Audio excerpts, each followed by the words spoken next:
Hi, it's Rob here from Saddleback.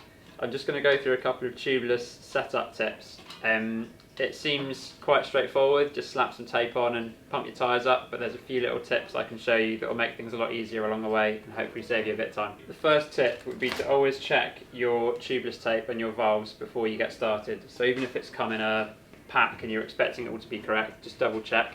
So your tape should always be 2 to 3 millimeters wider than the internal width of the rim to allow for it to fit down into the channel in the centre of the rim.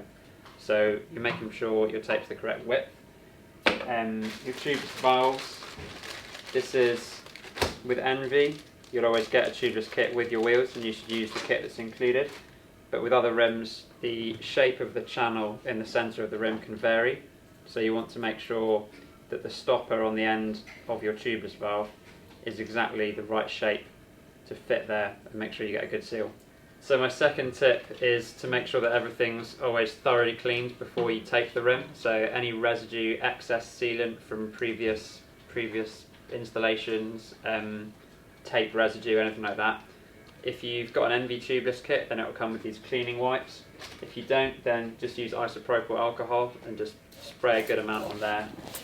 Give it a real thorough clean down. Make sure you get right in all the sort of nooks and crannies and just get anything out there that's going to stop the new tape from adhering properly. So third tip, make sure that the tape is always centered in the channel. So you don't want it to be offset over here. You don't want to have any of the rim bed showing when the tape's installed.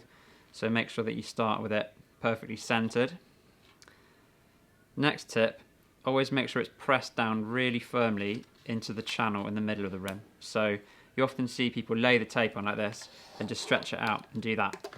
And that looks stretched out and neat, but you've got this layer of tape here that's not adhered to the middle of the rim. And when the tyre's seated, it will pull it down and you'll actually lose your seal because you pulled the tape in under the inflation. So it's important to make sure the tape's firmly pressed down into the channel. You want to overlap at either end, so I usually overlap by a spoke hole along from the first one, so up to here, so about 10 centimeters, and then get the tape nice and centered, press it down really firmly, and just run your thumb around the middle, press down really firmly, and make sure that it's right the way into that channel.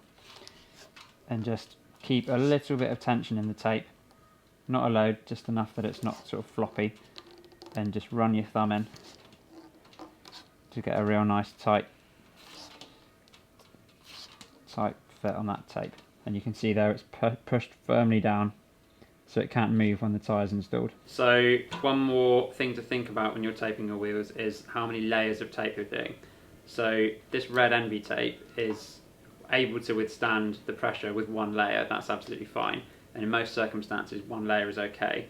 But tyre dimensions do vary, manufacturers vary, and if you install your tyre and you find that it's a really loose fit and it's not sort of popping onto the bead well, then you can do a second layer of tape just to subtly increase that bead seat diameter of the rim and allow the tyre to seat more tightly. The adding extra layers of tape is more relevant to gravel or mountain bike rims and not really specific to Envy. So because the Envy mountain bike rims have got their integrated rim strip, you don't need rim tape. But for a lot of gravel or cyclocross applications, especially if you're running a large tyre at a fairly low pressure, then to stop the risk of the tyre rolling or coming unseated, then extra layers of tape can be helpful. The last step then is just trimming your tape after you've overlapped again a couple of spoke holes round from the valve. It's important at this point not to tear it, so I'll just trim the end with some scissors. Make sure you press down that end nice and firmly. And then with your valve hole, there's a few ways people like to do this. Some people will just poke the valve straight through. Some people like to heat a pick tool up with a blowtorch and actually melt the tape through. I don't think that's particularly necessary with this tape because it doesn't have a tendency to tear, but if you think it's useful, then go ahead. So I just use a pick and I'll just poke a small hole, there we go, right in the middle, and then put your valve through, but just be careful when you're doing this that you're not tearing the tape.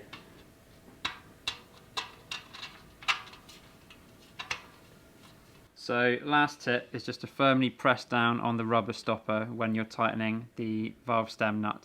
So I use the ball end of a 6mm Allen key, just press down as you tighten this up, and that means that you're able to load that stopper slightly and make sure that it's a good fit in the rim.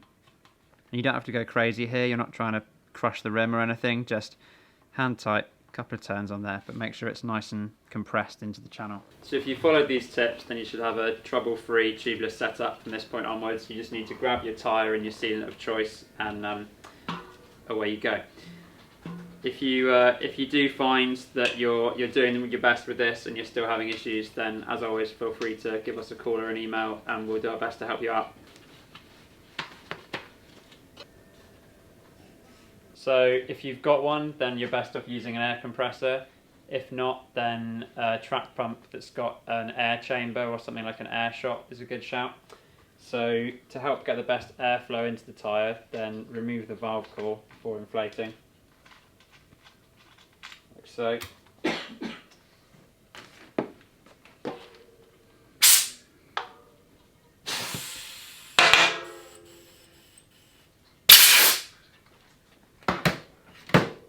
So you can inflate with the compressor and then pop your finger over the valve with the tyre seated. Pop the valve back in, and you don't lose all the air in there. Pop your core back in.